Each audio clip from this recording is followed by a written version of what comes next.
And here we go, the wine jokers are on!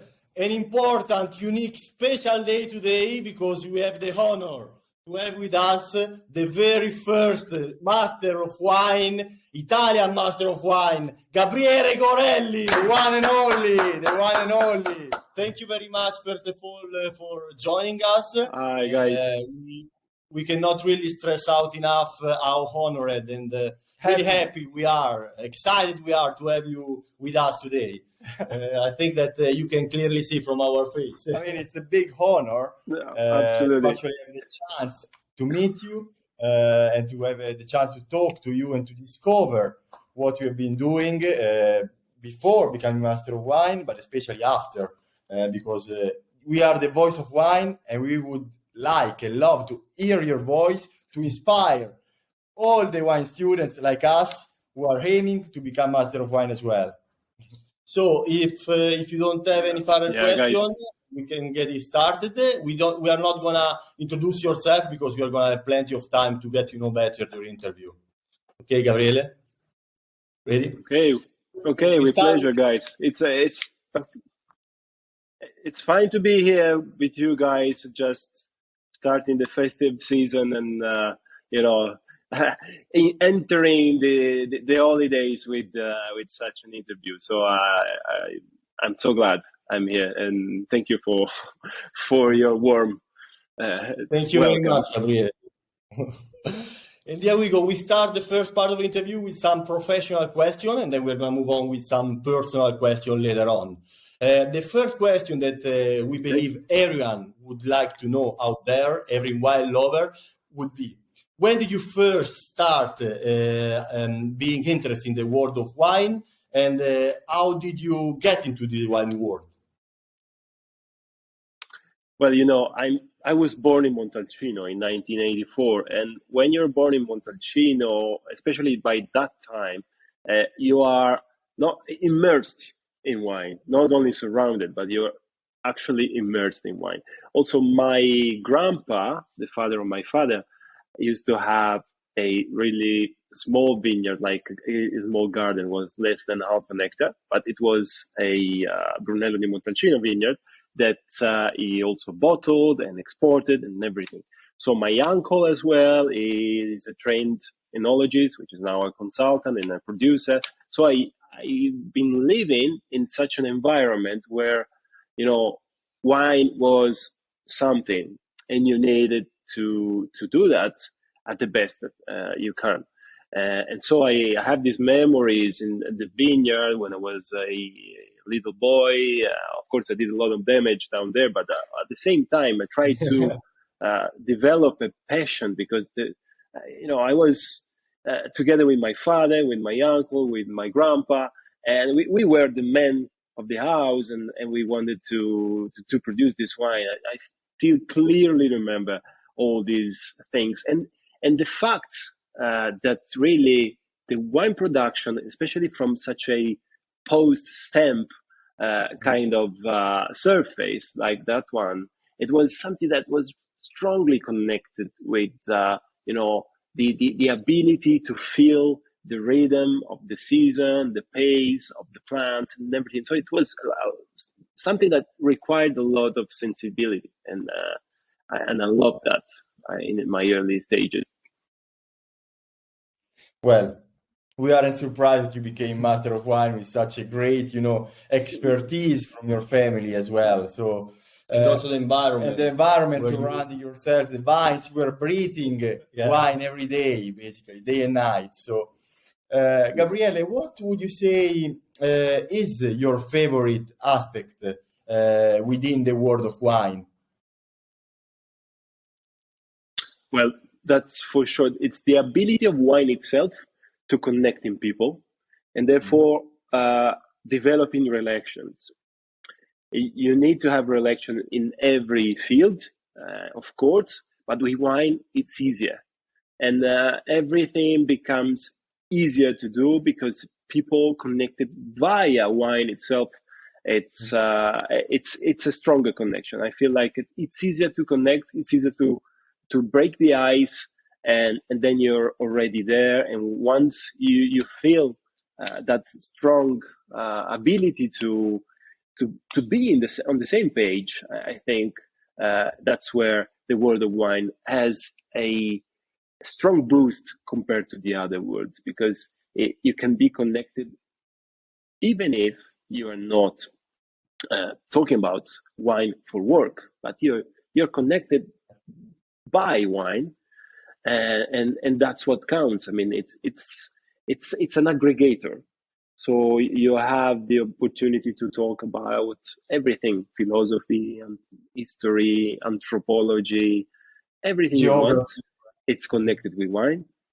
Everything you want.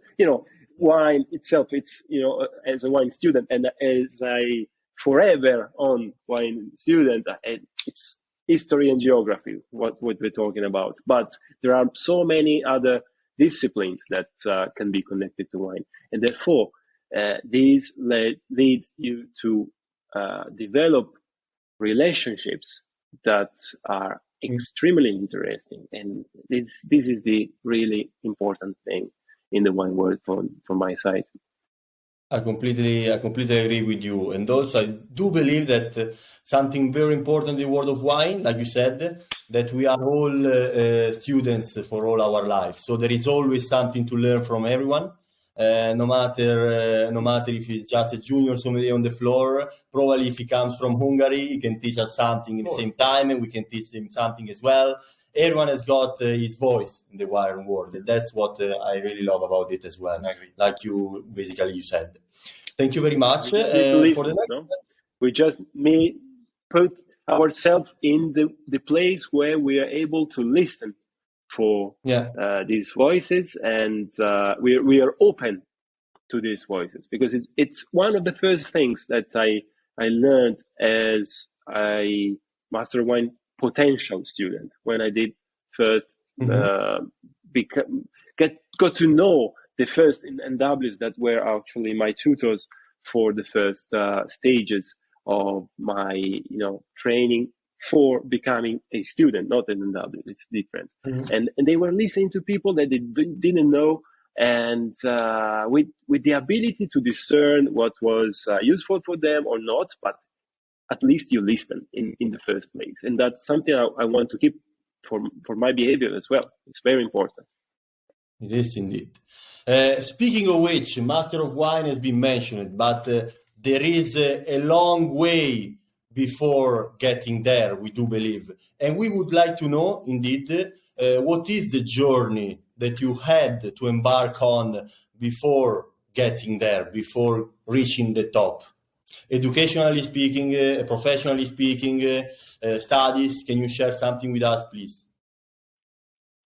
Of course. So when I decided not to work in actual agriculture, when I had to decide my high school, and I said, okay, I feel like there's a gap in communication between what producers are doing, especially the smaller ones, and what consumers are thinking about wine and how they are perceiving the work in the field and for the production of the wine itself. And therefore, I said, okay, I will study languages in high school, and I will be able to decide a bit later on what would I be doing. But in my head, there was already this thing, or this thought about filling this gap of communication. So by the time I started my gymnasium, and before I finished, actually, I founded my advertising company. I found a photographer from Rome. He's older than me. Yes, he was able to teach me a lot of things. And what we did, we established a studio here in Montalcino, and we started working with wine. So with wine means, especially with wineries, but not only, even with hospitalities, connected with wine, and then with other products from the territory or not, but always high-end product that need special, quality of communication. And so I believe I was in wine. This happened in 2004 when I was 20. So I really started. to get into the world of wine. But I wasn't in the world of wine saying that I was in production or trade, or I was staying a bit, far away from that world, but I felt that world as my place. Mm-hmm. And this agency, I just left the agency this year in February, because at the moment I have no time at all to continue that agency, but the agency is still up. And by the time I was tasting the wine, talking with people, I really loved to get into that more and more, to deepen the knowledge. So I started in 2009 my sommelier eyes course, and I finished in 2011. By the time I finished, I was able to get into the next step, which was what we called in Italy the degustatore ufficiale, which is not something anymore on with that name. Can't remember what's the name at the moment. So it was very interesting because we were three of us, and we bought the wines directly, already anonymized from a big wine shop nearby. Yeah.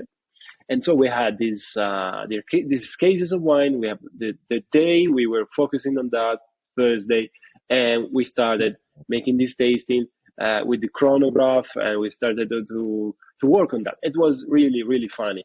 So when the time arrived to do the exam, to sit the exam and it was in Turin, because in Tuscany that sort of exam wasn't on for like 10 years or more. Oh. And we started, we got in, and then it was 2014, and I knew that there was this symposium from the Institute of Master of Wine that was for the first time in Italy, and more precisely in Florence. But actually, I didn't know what the Masters of Wine were about. The only very quantitative and qualitative figures I had was the number of these people and this ability of these people to go through this heavy and rigorous examination, and therefore to come out of this thing with a really fortified ability to take the world by storm while talking about wine.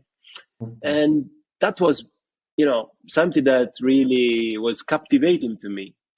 This reminds me when the US with Kennedy, they wanted to go into the space and conquer the moon and everything. And people asked, why would you do that? Because it's a very, very, very difficult thing. That's the same for me. I mean, I was in a phase in my life where I wanted to be educated for several things. Okay, wine was one of those, but I also learned and got my sailing license.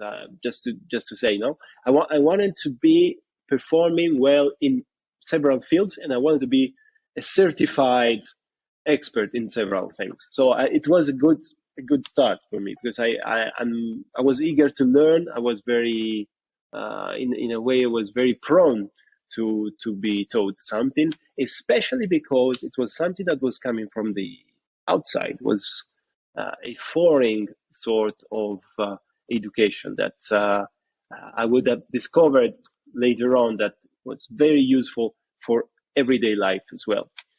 So we did in 2014 both the symposium in May, but first we did in March this introductory masterclass, and that's where I got in, and I got to know the first MWs that were the tutors for that moment, but kept being friends and benchmark people for the future for me, like Annette Scarf or Peter McCombie and W.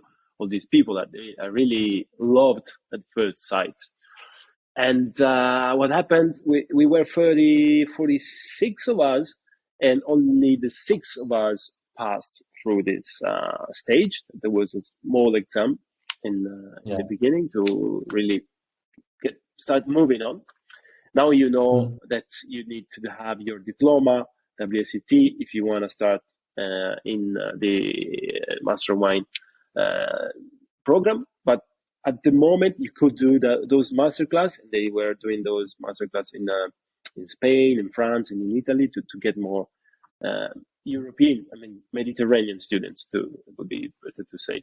So what we did, that we met with one of nowadays my best friends, like Pietro Russo and Andrea Ronardi. We met at that moment. So I'm very, I would say, glad that I've been doing that, because when you are not the smartest person in the class, when you're not the most knowledgeable person in the class, that's where fun starts. I mean, you feel that, but you need to have you need to start get moving to try to recover the gap that the others have in your regards. And that was the thing that happened. The first time we were a bit, lone wolves, we like to say. We stayed on our side, but then after the first stage assessment, we're talking about 2015, we needed to sit this exam early on in the stages because rules changed in the program. It's a long story, but we had to sit this exam all together. And after this exam, that went okay for me, for Andrea, for a couple of people that are now lost in the program or outside of the program, we started to work together. So we decided to say, okay, that was fun and was fine as well, which is good, having one and the other. And at the same time, we realized that we weren't able to sustain an exam as long as the 4-day exam, which is the NW exam, the proper one. So we started a very strong, I'd say, military grade style of learning and sharing, among others, because we had different extraction with different backgrounds. I mean, Andrea it's a manager, and he had a very trade and sales sort of background, as well as a very technical, solid basis. Pietro is a winemaker. It's an agronomy engineer, as they say in France, because he studied in Montpellier. And so these people gave me a lot.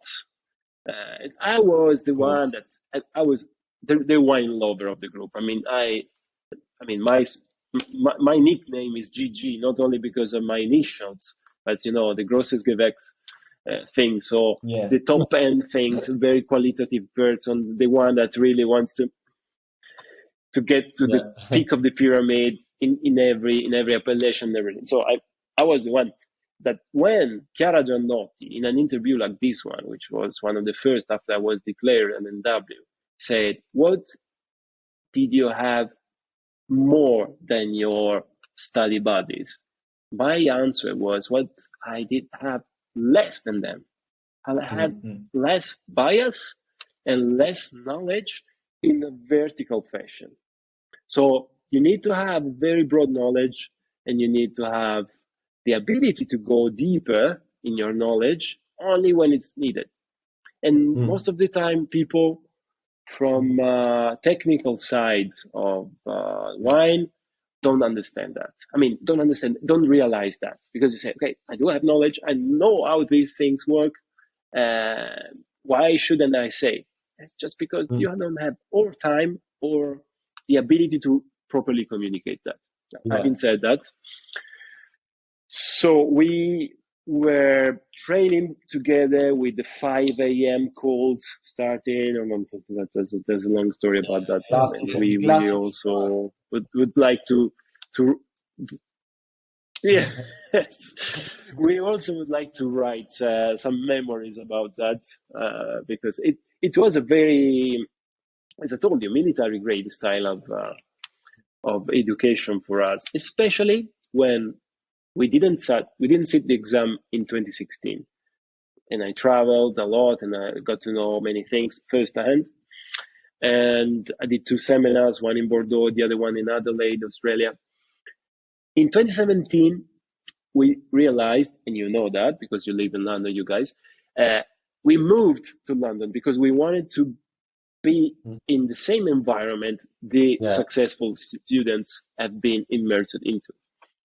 So we got this apartment, a pretty nice one, I would say, but we really fought for having a good rate for the months we were staying, and we were the 5 of us at that moment, and we stayed in London. We had our wines there, our things there, so we were cooking our stuff, so very light. We were staying pretty much in shape, but we were strongly focusing, and we had everything occupied by slots. So what we do months already planned beforehand. So that was very interesting stuff. And that's what's something that was sort of the glue that really made me, Pietro, and Andrea really strong together. But what happened in 2017 was the moment when the highest number of Italian students were sitting the stage 2 exam. Okay. The outcome is that nobody passed, or at least just Andrea and Alessandro Torpoli were able to pass the theory part. The rest of us, personally, I wasn't far. I had from here and there. I needed to be more consistent. I wasn't far from theory, but I did some mistakes, bad mistakes in the practical, in the tasting. But I realized those mistakes when I was sitting the exam, and it's the worst thing that I can tell you guys. And so people will say, okay, it's not gonna happen. There's not gonna be an Italian W, because all these guys, they did everything that was in their power in terms of energy, in terms of money, and investment overall. They didn't succeed. Okay, I'd say okay, let's try next time. What I did the year after, study and reorganize what I've been learning earlier on. So what I've been traveling to grab and to grasp, then I would be classify, categorize, put together, and be able to more effectively communicate that. And also I have to say that I studied like I was a practical only student, because I felt like, okay, I'm pretty much okay with the theory. I will focus on the practical. And I studied here in Montalcino together with Andrea. We've been tasting a lot together, and we switched. We did a click, no? This spoken click. Just when we realized, okay, we are working in this NW program like a side job, not a side hustle. This is not the way to go. No, we need to have a moment in our lives, in our program, that we realize that the actual job we're doing is that one. So it's our daytime job. Every day we do that. We do not do anything else, or at least we try to limit a bit of everything, just in the direction of doing that. And that's what happened. I mean, I got through in 2018 the practical, the first one for decades, from the foundation and the students in 1953, but I knew that, and that was the best thing I could do, because I really knew outside of the room. I said, okay, I did what I had. It's all there. The maximum couldn't do better. Yes. So yeah, and that's the thing. Then it was difficult after, because I had one small single paper receipt of paper one, so viticulture, that I had to receipt in 2019. In 2019, I said, okay, I need to make sure that this is going to happen, and then I should move on to my research paper, which was actually in a very negative moment for the humanity, but a very positive moment for me, because nobody was around with lockdown and COVID times and everything. So I had the opportunity to focus on my. Yeah, it's not. Hopefully, it's not gonna happen again. But for me, it was a very useful moment because I had the opportunity really to focus full time for like 6 months on my research paper. And I was destroyed the last day. I submitted my paper 14th of December 2020. To the degree, the day after, I went to bring my son to the kindergarten, and I said, okay, I'm gonna go for a walk. And I came back after several hours, and I did 44 kilometers. So that was just to frame. Yes, it was just to frame. Ease the pressure. Yeah, open air stuff. Open air. I really need to see something else that like computer screen, and that's the thing. And I was declared a couple of months later, so it was February 2021. What a journey, Gabriele. What a journey. Congratulations, first of all. I can see that, your journey has been driven by ambition, curiosity, dedication, consistency, team building, I would say, abilities as well, which are really, really remarkable. And I believe those are the ingredients to becoming a master of wine. And it is really, I would say, a pride to have you as a first Italian master of wine, because you are an example to all those students out there who would love to, embark on this journey as well.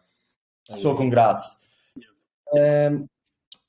What is, Gabriele, what are you actually doing right now in the wine industry? Is there something you would like to share in particular with us?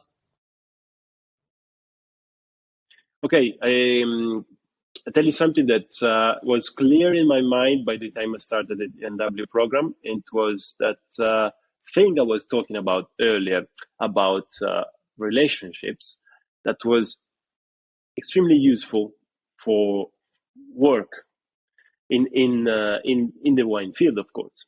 So while still I was a partner in my own advertising agency in 2015, I had some new partners to found another company, which is the company I'm still working with, which his name is KH Wine, so Know-How Wines. And we started selecting wines for importers, or developing some wines from our side to get exported to specific markets. And in doing that, we got to know better and better how everything works, and it was a strong and empowering journey on that side.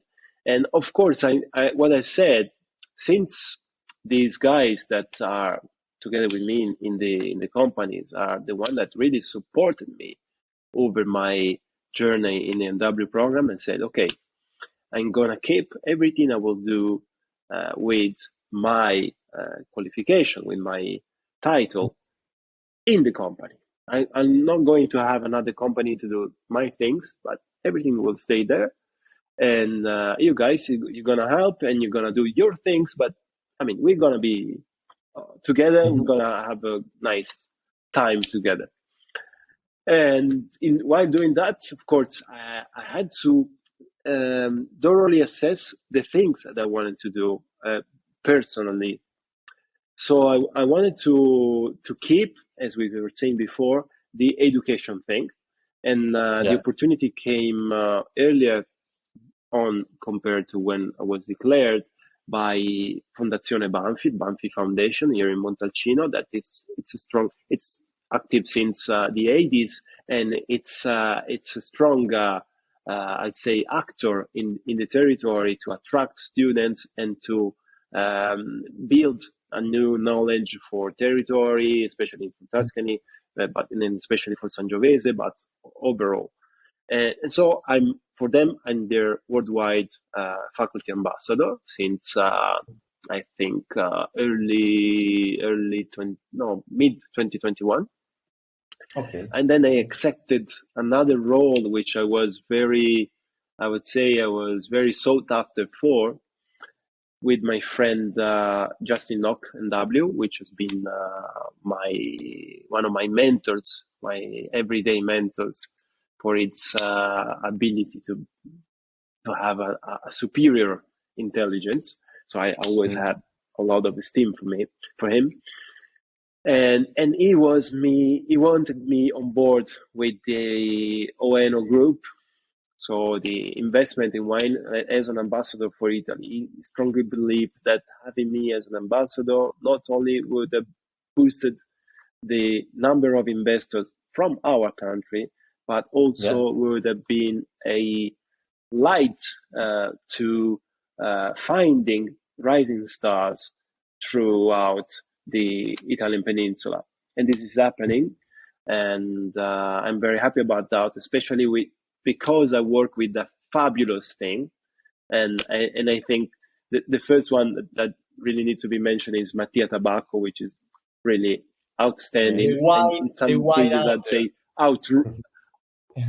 the wine hunter. I would say not outstanding, probably outrageous is the best word to define him. But I found these people that are really amazing, and working with such people that are such experts, but at the same time they're friends. It's fantastic. It's something that I would wish to everyone, because when you're doing the things you love with people that know more than you, that really are into that, and at the same time they're friends of you, and then they want to include you, and you want to do the same, no? And it's amazing. So that's when exactly. Well, ambassador for Italy is the thing, and then I wanted to become more and more stronger on the production side, and to help as well the industry to becoming more consistent, to becoming more, in a way, in a direction that consumer can understand that. And for that side of my willingness, I found Vinventions, and they were also trying to get me on board for a while. Vinventions is the producer of the famous Noma cork closure. So is the technical cork, which can be from plants, can be from recycled plastic, or can be from fossil sort of process. So it's very interesting, and I've been one of the early adopter for the wines I've been doing with the company I was telling you about. And at the same time, I realized, okay, this can be a game changer for most of the appellation in Italy, because you know how much oxygen you're going to transpire. You know many things. You can lower the level of sulfur dioxide. You can do many things, and sensory wise, it's extremely interesting. So I'm ambassador for them as well, and I'm having a lot of fun, and even in that case, because I could test even wines where these closures are not authorized yet, like Brunello or others. For example, Barolo is authorized, and you have many top producers having embraced these closures. But it's good to try and to realize how useful can be, and how in this industry we should be open. Yeah, absolutely. But we should be open to these things. I mean, provided that they work, they're more sustainable. The sustainability is not only about the material or the what they say cradle to grave sort of life cycle of the product, but it's also something that it makes your wine as you want it to be, and not as the cork wanted to be. So it's very important to me, and I really I really love doing the work with these guys, also because, once again, it's a relation thing. And I like to wear several hats. No, when I'm there for Ueno, probably I could talk about the invention as well, because it's something that can be connected, and the other way around. So it's all about getting into the right places with the proper hats. So these are the three things that are my roles. Of course, then I accepted other stuff because I want, and I declared since the beginning that I wanted to be the face of Italian wines abroad. So I did with Italian trade agency tastings like late September this year in Brazil. I would do others for Tuscan consortiums like Toscana IGT, or I did incomings for the MWs for the Consorzio Brunello. A lot of master classes, and we met, you remember, for the Donna Fugata Berrier masterclass in 67, this sort of stuff, which I love, because I love to talk, as you could understand, and I love to tell stories, and I like also to extract messages from wines, not only to talk about descriptors and stuff. I'm not on that side. I want to extract the messages, and I want to let people reason on these messages. You want to do some punching down or pumping over, and then like a return to extract the real meaning of wine, just to make a joke. No, what I really love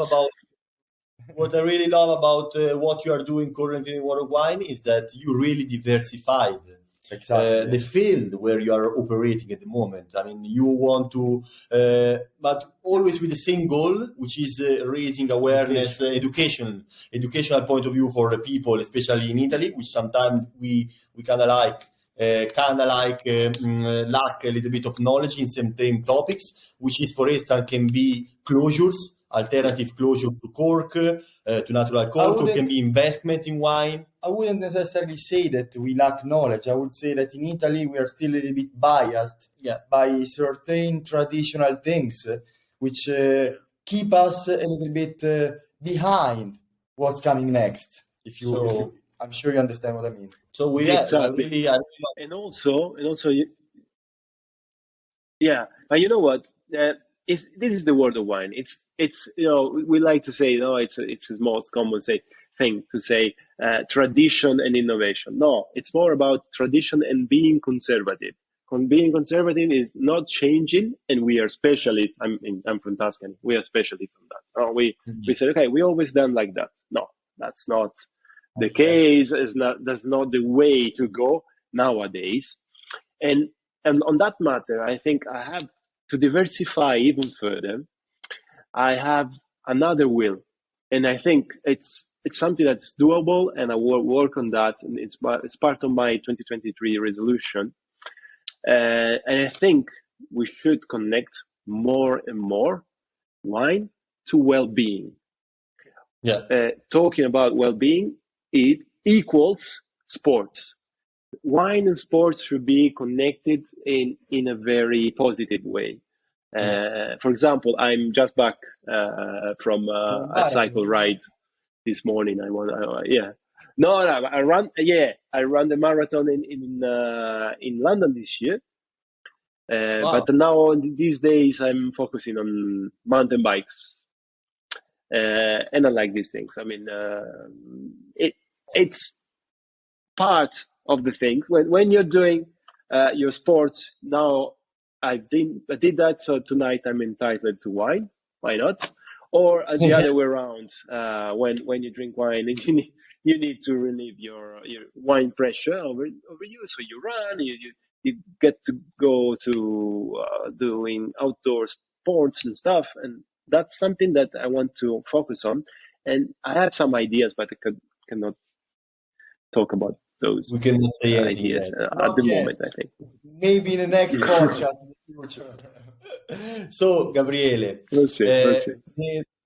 The wine industry has got a lot of trends coming up every single day, we would say. So it's constantly changing.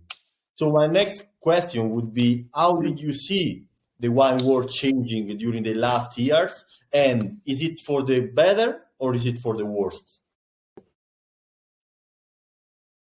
For sure, it's for the better, because I realized, having been able to work in other fields as well, as I was telling you, with the advertising agency, so hospitality, high-end hospitality especially, coffee too. I've been working for coffee, and then when you compare these fields with wine, there's one thing that you really are able to realize, and it is the education of people doing specific tasks.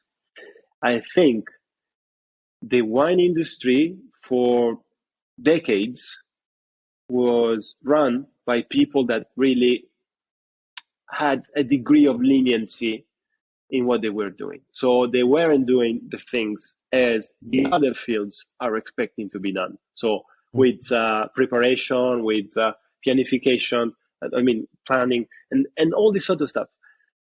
It's a bit of a, it's a word that people do not regard as a proper business, because most of the people have been investing from other businesses into wine, and therefore there's not a proper education to work in the wine industry. But nowadays, I'm feeling that it is changing. It is changing because of our generation, mine and yours, because we are built different. No, we know that if you want to reach specific levels in wine nowadays, you need to be prepared. You need to be what stands out of your place, and not only your comfort zone. And therefore, this industry is changing for the better, because we have better people as actors in the industry, and there will be even more. And I'll be the happiest person in the world when my study buddies will become NWs, and we could really let Italian world of wine know what's outside, and how to attract these people in Italy, and to entice and to involve them, because we know what they're drinking, what's our not only competitors, but we know what the vastity of what surrounds us.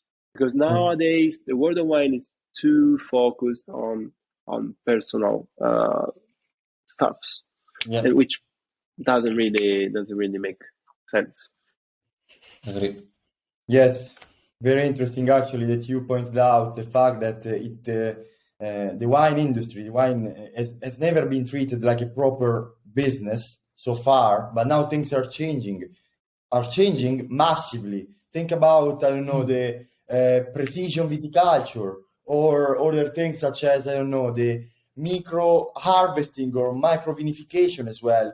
There are more these sort of studies which have been applied to viticulture or winemaking as well. And I noticed a lot of research and development as well, which have been put in place just to increase the quality and awareness of everyone who is drinking wine as well. Yeah, and at the same time, as they are developing these new technologies and new method of working, wine drinkers as well are getting more knowledgeable. Exactly, and so they are willing to learn more, to try more, and to improve. They are more open-minded. Yes, definitely. So, exactly. With the older generation of our wine world, there's the risk that the consumer knows more than you. We need to prepare to that. Yes. Gabriele, I have a very interesting question for you now. If you had to compare yourself to a grape variety, which one would it be? Which grape variety? And why? And why? And why would you pick that variety for your personality? It would be a difficult one. Difficult one? I will never. Something difficult to grow, something with special requirements. but at the same time capable of being, multi-style, multi-form. I'm thinking about, if I had to think internationally, I would say like Sauvignon Blanc, or better, Chenin Blanc, because of the ability to being produced in different styles successfully. So you can have the frizzante, not semi-sparkling. You can have the sparkling style, or you can have a fresh unoaked style, and you can go further, and it can defy time, all this sort of stuff. So I love to identify myself in something that is not just that, but it's something that can be able to withstand different conditions. Very versatile, as you are. So you would be the Vouvray AOC. The Vouvray AOC, which can be made in all the styles. Sparkling, can be still, can be sweet, all the style. Or if we want to stay in Italy, you could be Vermentino di Gallura. Because Vermentino di Gallura di OCG can be made with 100%. Verdicchio, very definitely good. Verdicchio. Very because good. Verdicchio you can do whatever, even late harvest you can do. Or if you want to stay in the islands, it's Grillo. Grillo has the same abilities of Verdicchio, but the appellation doesn't recognize him to be such a great variety. But interesting ability to be adaptive. Choices. So Gabriele, what is a wine book that would you recommend to someone approaching the world of wine, and who changed also your way of approaching the world of wine? Could you share it with us, please? Yeah, it's a book that I read. It's been a few years now, and it is Quintessential Wine Tasting from Michael Schuster, and it really brought me back to the basics. But having the opportunity to read this book at different stages of your education, it's really interesting, because it can be a lifesaver for several things, or can be a first, sort of induction, or at the same time can be something that you really think about, because of the structure that Michael had the opportunity to lay in the book itself. So it's a very Anglo-Saxon book. It is the style of education that I really learned to enjoy at the same time that I was trying to use it.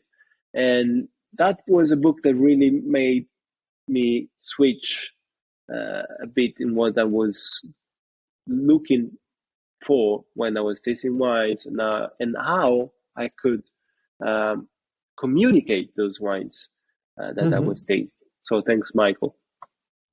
I will definitely need to buy this book, because Gabriele, I've never heard of it before, so I believe I'm gonna place an order right away as soon as we wish each other Merry Christmas. I'm gonna make myself a big Christmas gift, which is your recommendation.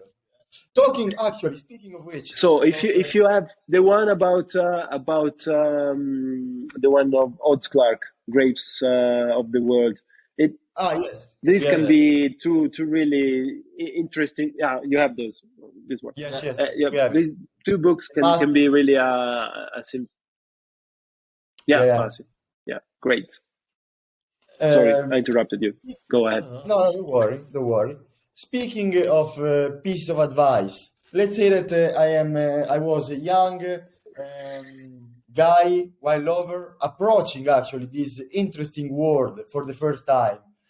What is the piece of advice that you would give me? As a wine lover, without any willingness to join the industry, I think there's no advice needed, because if you're a wine lover, you'll find your own way, and you'll find your way because you're gonna learn to be open, and that's where we lack us from the trade, thinking about consumers as loyal actors. They're not, especially new generation and youngsters now. I mean, you're talking about Generation Z, and these people, they just focus in stuff, but for a short amount of time, and then they go ahead. So it's interesting to see they developing the knowledge by their own ability to being attracted by several things of the world of wine. The more you try to shoehorn them into a specific sort of path, the less it's going to work, I think. Well, this is very useful piece of advice. I believe that all those who are watching us are gonna, write down some notes and make the most out of them. So thank you for your piece of advice.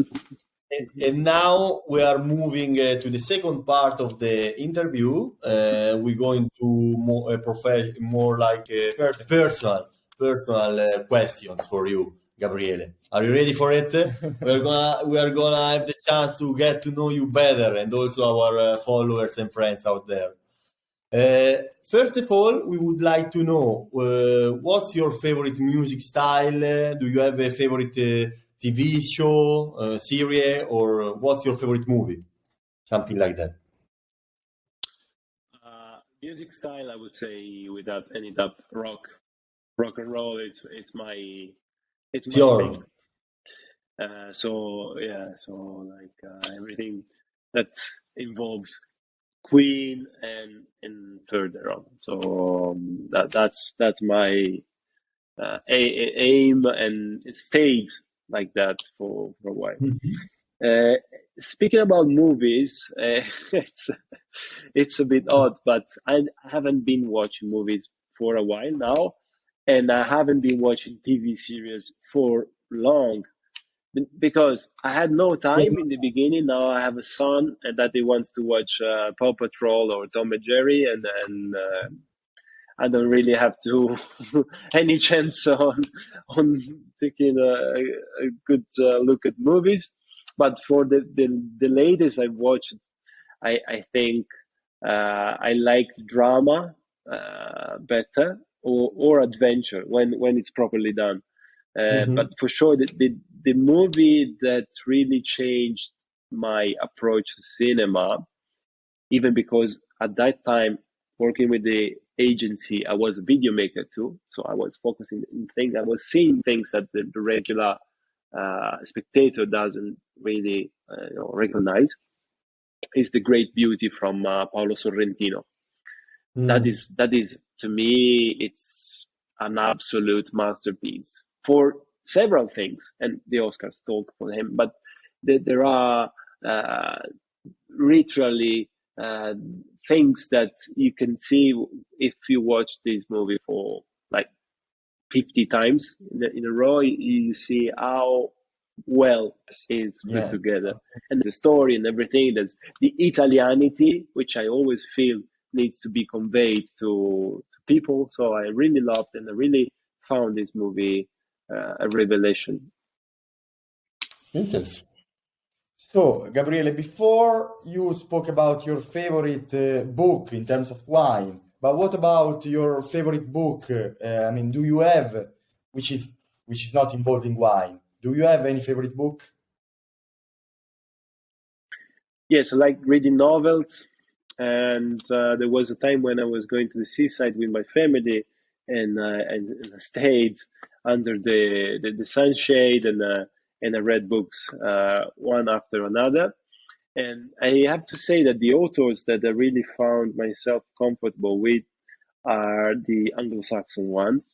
And my every time favorite book at the moment, and I think I will reread that when I have time, hopefully. I don't know when, but hopefully one day I will. It would be Ken Follett, The Pillars of the Earth. It's a true masterpiece. It's as like thick like that. It's more than 1,000 pages, and it is the story of a carpenter in the building of a cathedral, like Canterbury Cathedral. So at the moment, so in medieval ages, and I like medieval ages a lot, and I like building stories. So, and this is the first book of a series of 3 books which I read as well. All of them are thick like that, and it's a true time travel, and the level of detail, the level of the ability of polishing the characters and polishing the facets of the characters of Ken Follett is just impressive. And you think, I mean, at least I do think these characters exist, and I do think about those characters. What they would be doing now. I mean, it's something amazing. That's my advice. You need time to read that. I read that one the first time I read it. It was in 1 week, but just because I hadn't any other thing to do at that moment.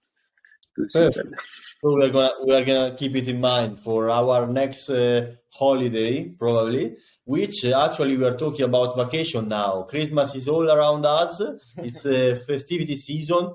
So we would like to ask you, for instance, what do you like to do when you are on holiday? If you ever are on holiday, you know, which kind of activities you are enjoying the most? Open air. And that, provided it's open air, I would do everything. I mean, I told you, I mean, you know, that I do run, I do ski or swim or ride bicycle, and several type of bicycles. That provided it's an open air activity, I will do everything. Kite surfing or whatever, and I'm open to try everything.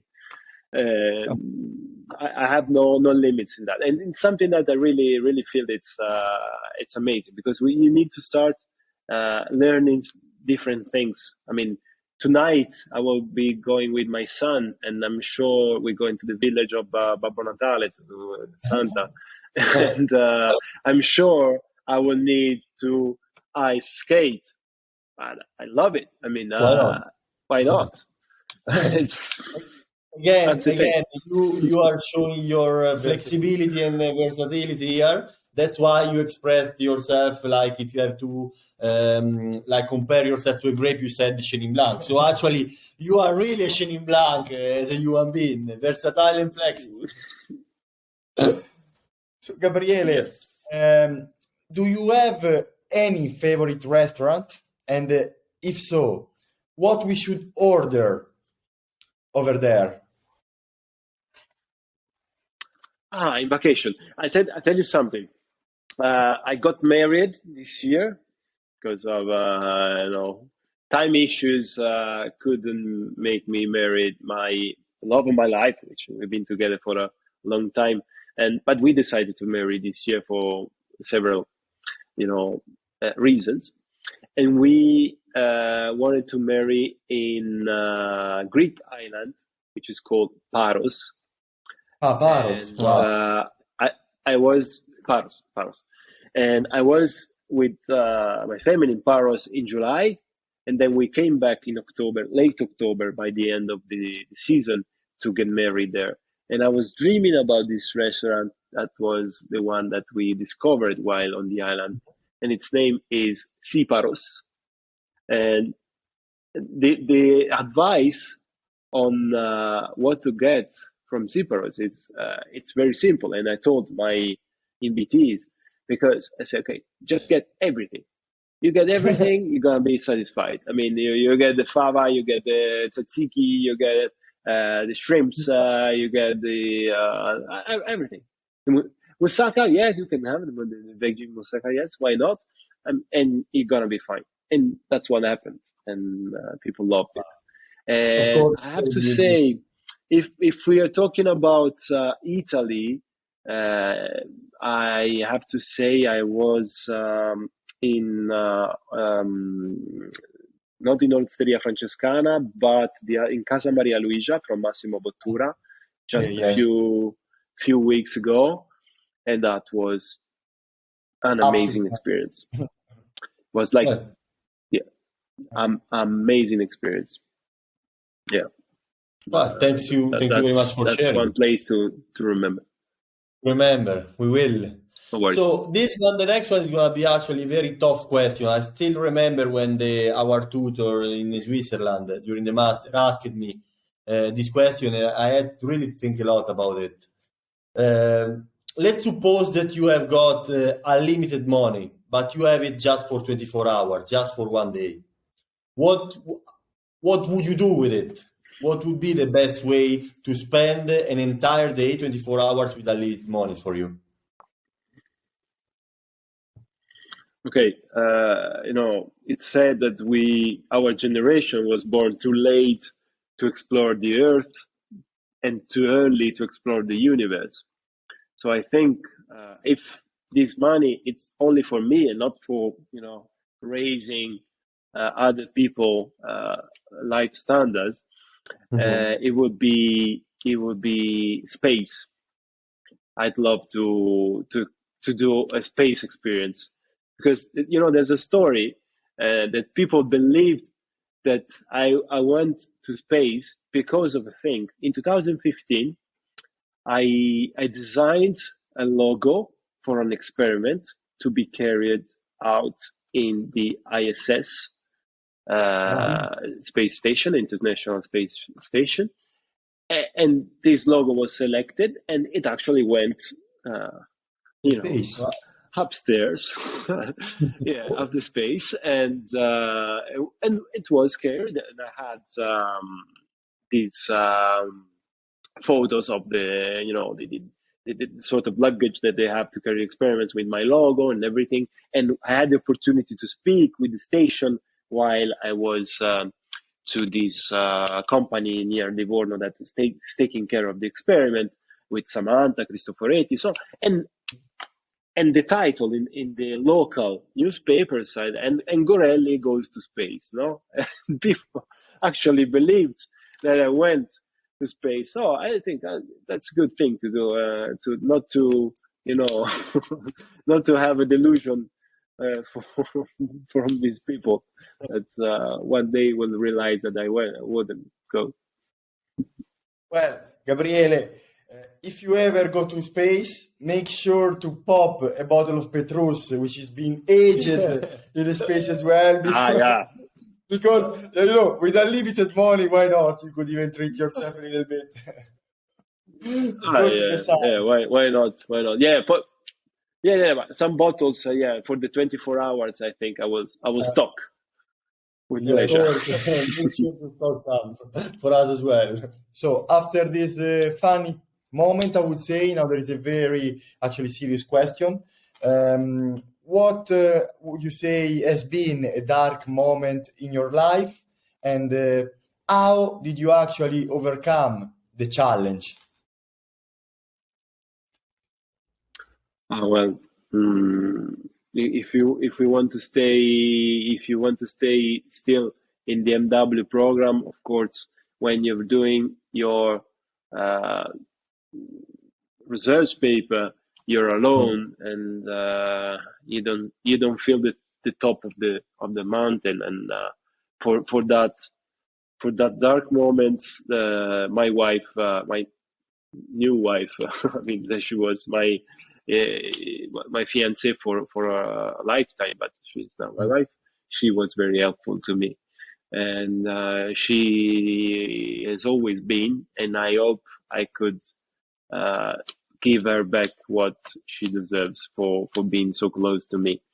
And this year I lost my stepfather in a scuba diving accident, so a very strange situation, and but he was together with us, with my mom, for like more than 20 years, so it was something.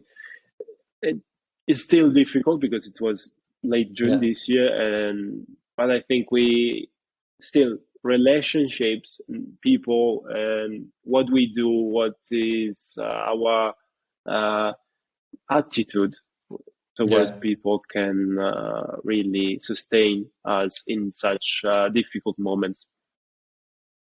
Yes, and especially as you pointed out before, when you have someone close by, like your wife, who really loves you, a family, real friends, not a lot, but real one, you can really overcome everything, I believe. So, in the next one instead, we are going to be focusing good memories. Which one has been the best memories of your life? I have an idea, to be honest with you, but well, okay, that would be the obvious one. The moment that you receive that special call that it would say that you are now an NW. But you know what happened to me in late April 2018 when I was studying, and I was actually debriefing a tasting throughout sweet and fortified wines, and actually my first son was trying to get out my wife, and when he was born, it was really an amazing moment that I will remember for a lifetime. So these two things really concur in being the best moment of my life. But I have to say another thing. It's been several years that it is the best year of my life, and I'd like to continue with the streak. Very good. We want to hear positive things, Gabriele, so keep them coming, please. Yes. Gabriele, what piece of advice would you give to yourself in your early 20s? If you could talk to the young version of yourself, what would you tell him? I think I would tell him, okay, you will have time to do your things later at home, but now get away. I mean, get away, see the world, even in earlier stage compared to what I did. So just go. Try. Yeah. That's the thing, and that's where you develop everything, no? And your personality gets strongly shaped by these experiences in such early stages. Yeah, I totally agree. For us as well, it was the same. I believe that the real personal growth and improvements in our life was when we decided actually to leave Italy and actually to split each other, not live together anymore. One in California, San Francisco, and the other one in New York. So we're really far away from each other. And actually, that time, during those months here, more or less, it really came out our personality and who we really were. So yes, I totally agree with you. Unfortunately, we didn't know so much about wine. Otherwise, we would have visited Napa Valley and Finger Lakes, the one living in the East Coast. But we'll have time for that. Not at the moment. Not at the moment. Yeah, I'm sure about that. Gabriele, time to wrap this interview up with a very complicated question, and that's why we're going to close it with this one. What is the meaning of life for you? Well, of course, it's always more complicated than what you say, but I think it is clear from my answers to the previous question that you posed that for me there is the intention and the attitude to share to people and to be open to them and to be able to create something, not just get. I'm not caring about getting. I'm not caring about objects or money and stuff. I do care about experiences. And when you do your experiences, you can be instrumental to others people inspiration. It can be instrumental to building of something. And I think it is not obvious when we say we haven't got this word inherited by our parents, but we are borrowing this word from our son.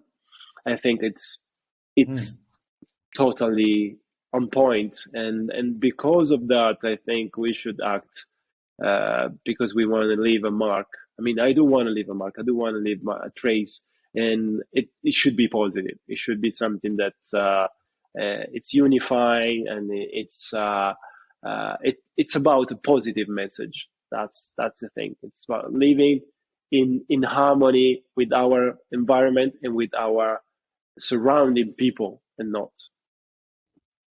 leaving a legacy. And you definitely are leaving a legacy, and also improving the world of wine, giving away all your know-how, knowledge and expertise, inspiring people from all over the world like us, who really want to be where you are. Of course, you will need to work a lot to get there, but hopefully one day we're going to be able to get that as good as you are doing at the moment. Gabriele, I don't really know. I didn't know it was impossible. I didn't know it was impossible, so I did it anyway. And you should think that way as well. That's the right approach. Don't worry, Gabriele. You set the example. Now we're gonna follow it.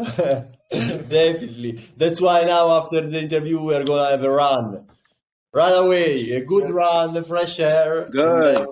We're gonna have a toast. So we can enjoy maybe a glass of wine tonight and a little bit more tomorrow evening as well to celebrate Christmas Eve. Gabriele, thank you very much. Fast learner. Thank you very much, Gabriele, for your time. Thank you, guys. Pleasure. We have been very honored. Thank you very much. Thank you, and Merry Christmas, Gabriele. Merry Christmas to you and to all to you guys. Thank you very much, Gabriele. Talk to you soon. Thank you so much. Likewise. Buon Natale. Ciao. Buon Natale.